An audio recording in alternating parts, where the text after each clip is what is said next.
ليا لا تيكستور ديالها كيفاش دايره كريميه بزاف لذيذه بزاف وغتحماقوا عليها. اجي نصايبوا هاد التحليه العائليه سهله سريعه وبلا فلان.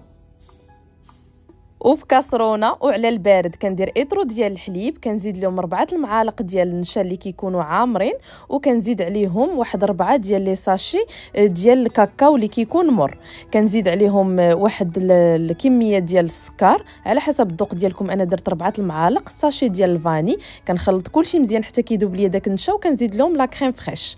هنايا كنعاود نخلط مزيان مزيان وكنديرهم فوق العافيه على عافيه مهيله مع التحريك حتى كيبدا يعقد.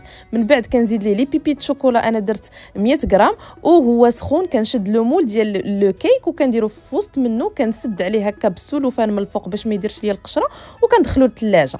بحال ديما الا عجبتكم الوصفه ما تنساوش تخليو لي التعليقات ديالكم، اللايكات ديالكم، صحه وراحه.